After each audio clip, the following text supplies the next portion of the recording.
Tibet has experienced an economic growth spurt in recent years, and it's just the start of things to come. China plans to invest more than $10 billion in the region by 2010 to fund infrastructure projects and improve living conditions. But some are concerned that the local Tibetans are not the ones who are benefiting from this investment.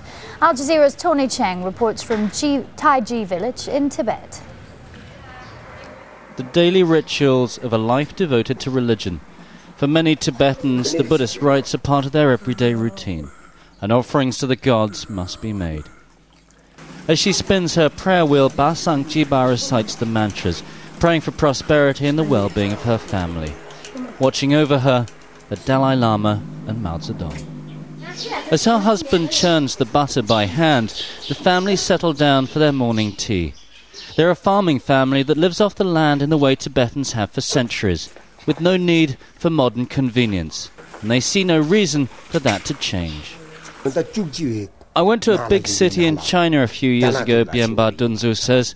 I was amazed by all the tall buildings and how clean it was, but I wouldn't change that for what I've got here. But many people are changing their traditional way of life. Shopkeeper Jolga used to be a maid. Then she took advantage of a government loan and opened a small shop in her home village. Business has been so good that now her turnover is about $50 a day.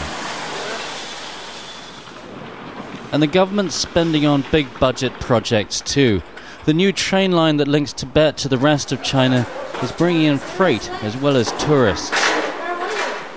This place is likely to change Lhasa and the whole of Tibet immeasurably. It's the new freight station, and construction materials like this used to be trucked across the Himalayas in a process that took weeks. Now they can get here in less than 48 hours. The building boom has reached even this remote corner of the Chinese Empire. Lhasa even has a special economic zone. But if you look at the workers, many are Han Chinese, not Tibetan, and the businesses that are opening are not homegrown. Tibetans are losing out, and some say the Chinese government investment is just a subtle form of control.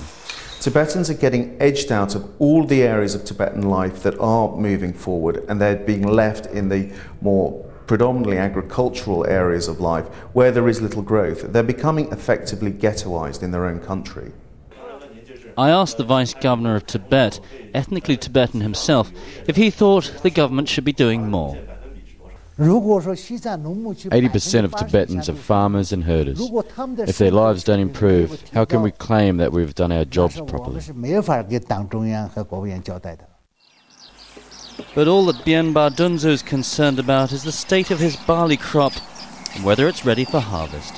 Cheng, Al Jazeera, Taiji village, Tibet.